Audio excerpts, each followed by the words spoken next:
What's up, extended family? Troy Casey here with the beers that we have for you for the month of February. We've got 4 awesome blends curated just for you. First up, we've got Velvet, no vanilla or anything like that crazy this time, just pure, straight, perfect Velvet. Next up, we've got Creative License number 6. This is similar to number 5, but it uses peaches instead of nectarines. We'll talk more about that. Next up, we've got the return of Dandelion, hand-picked Dandelions. And then last but not least, we've got Ghost Note with Black Amber Plum. All right, first up, we've got Velvet. This is our collaboration with Side Project with Colorado Apricots. No adjuncts. I think it's been a minute since we released one of these as is.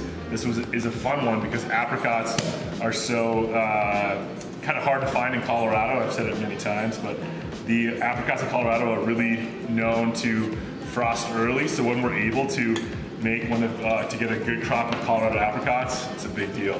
This one pours nice and clear, nice rich foam. Just intense apricot in the nose. A little bit of that Side Project and Casey yeast culture in the background.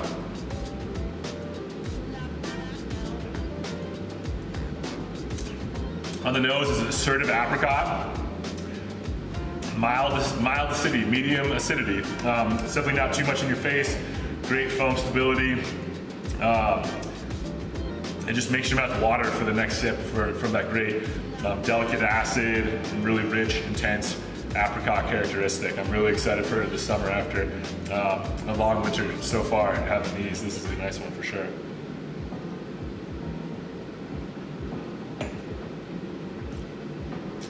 Yep, that's a really good batch of Velvet. Next up, we've got Creative License number 6. This is with peaches, organic Colorado peaches, and similar to how Creative License number 5 was, where we used a little bit of those barrels that we did with the Floodland collab. It's the exact same thing here with this. So we did a blend of 1 barrel from that collab. We did a blend of something else as well, and then we aged on an intense amount of Palisade organic peaches. Amazing foam stability, billowy head.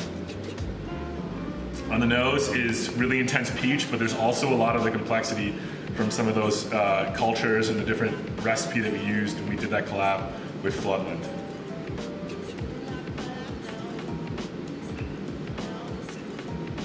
Very soft, delicate acidity, rich mouthfeel,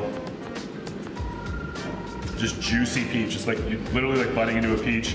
We've got the ripe skin, the flavor that we get from the peach. This is a fun one. A little bit of that funk is coming in the background from the different base beers, like we did in like Propped Up and yeah, Propped Up, yeah.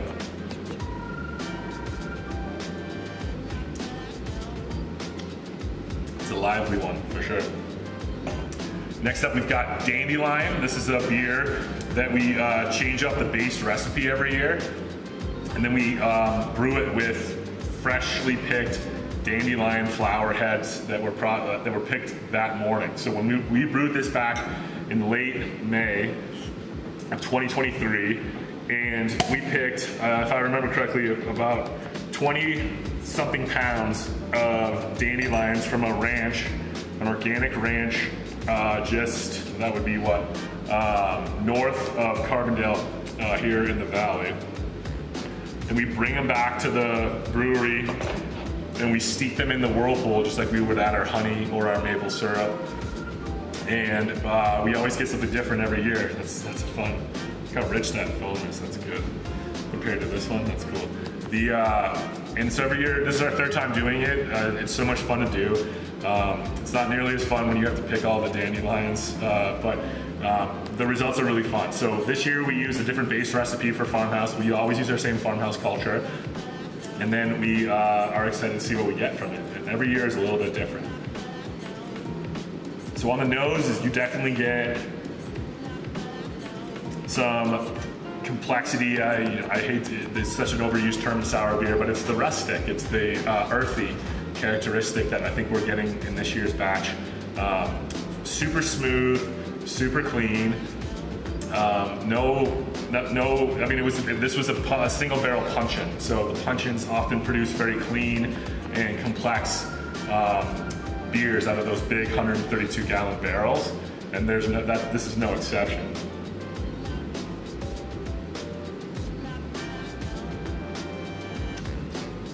It's got sweetness to it, especially after drinking these first few beers.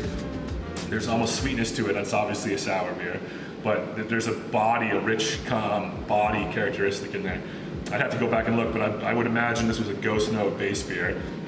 And so some of that body from the spelt is doing really nice with this.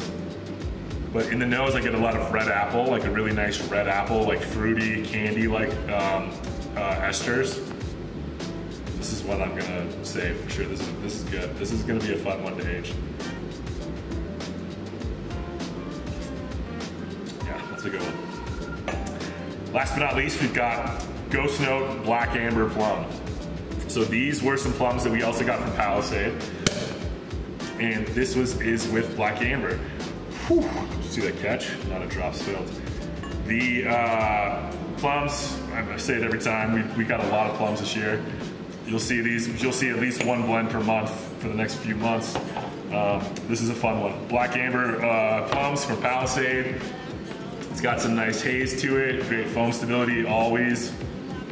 And I don't know what else I can keep saying about plums. This comes from a farm in Central Palisade that's known for their different plums that they have, and this was one of their earlier plums, so the Black Amber plum. We used Black Amber plums, I think one of our first or second years, and it's nice and pink. We got a great complexity coming from the foam.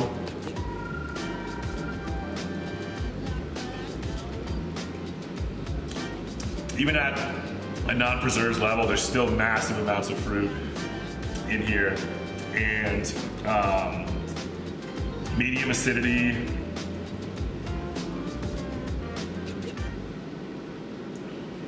Some of the spelt characteristics from the Ghost Note are definitely shining through. But all in all, just a very intense plum flavor that's coming through, as well as the complexity from the base beer. Makes for an awesome blend in my opinion.